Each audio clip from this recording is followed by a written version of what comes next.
Julian Jaynes fue un psicólogo estadounidense de la Universidad de Yale y profesor de Princeton.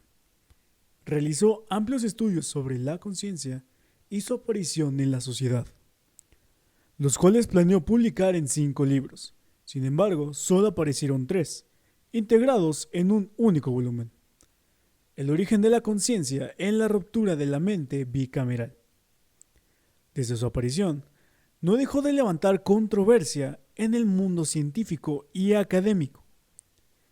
En dicho libro, analiza el problema de la conciencia humana y esboza una historia de ella, basándose en estudios neurológicos y arqueológicos. Según su hipótesis, la conciencia humana, tal como la interpretamos en nuestros días, no proviene de la evolución animal, sino que es un proceso aprendido y consolidado en los últimos 3000 años. Según Julian Jaynes, el ser humano tiene la sensación de que la experiencia es unitaria, pero en realidad este fenómeno es bastante reciente. Se trata de un hito evolutivo, un acontecimiento que apareció hace solamente 3000 años. La idea es que en el hombre primitivo había 2 mentes funcionando independientemente, de manera que la conciencia, tal y como la entendemos hoy, de forma unitaria, es el producto de aquella ruptura de asimetrías entre el hemisferio izquierdo y el hemisferio derecho. El origen de la conciencia en la ruptura de la mente bicameral fue un éxito de ventas y ha sido reeditado en numerosas ocasiones.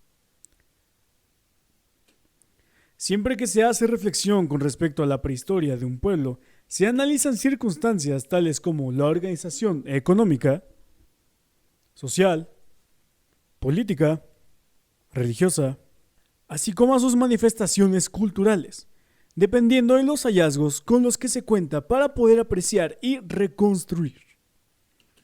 Los hombres llevaron a cabo sus logros y sus progresos debido a muchos factores, tales como las posibilidades del medio en el que se desarrollaron, los contactos entre diferentes grupos humanos y a los fenómenos naturales que ocurrieron.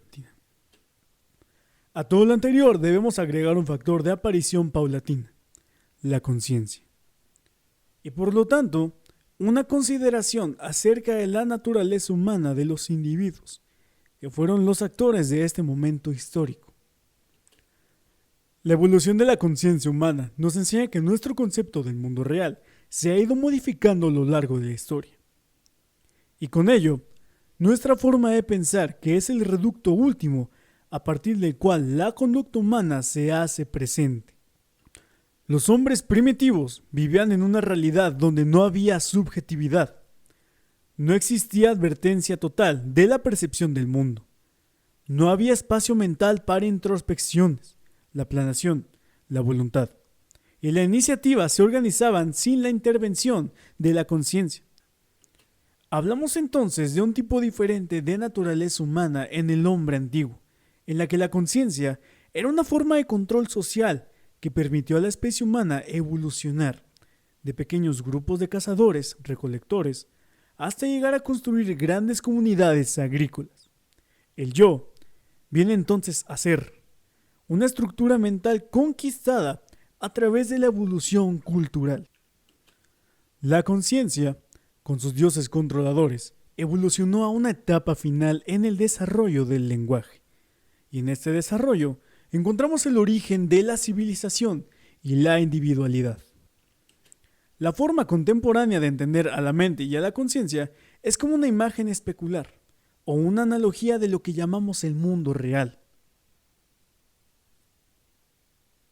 De esa manera es que llegamos a tener un campo más abierto, cuyos términos son metáforas de los elementos que se encuentran en el mundo físico. En el libro El origen de la conciencia en el colapso de la mente bicameral, de Julian Jaynes, propone 4 hipótesis principales. La primera, que la conciencia se basa en el lenguaje. La segunda, que antes del desarrollo de la conciencia había una mentalidad diferente basada en alucinaciones verbales llamada mente bicameral. La tercera, que el desarrollo de la conciencia se remota a finales del segundo milenio antes de Cristo. Y la cuarta, que la mente bicameral se basa en un modelo neurológico de doble cerebro. A menudo escuchamos la siguiente pregunta. ¿Por qué James no es un nombre tan familiar como Darwin o Freud? Para Kuchenstein, esto tiene más que ver con el hecho de que el mundo ha cambiado que con la validez de sus ideas. ¿Cómo es esto? Darwin y Freud llegaron antes que todas las películas, la televisión, las grandes ligas deportivas, las redes sociales y un crecimiento exponencial en el número de científicos y revistas académicas.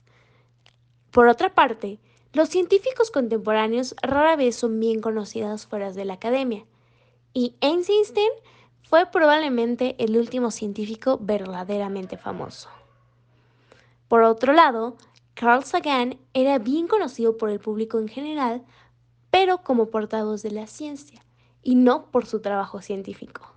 La noción de que las civilizaciones antiguas estaban pobladas por personas inconscientes genera una respuesta instintiva de que la teoría es absurda, principalmente debido a la noción profundamente arraigada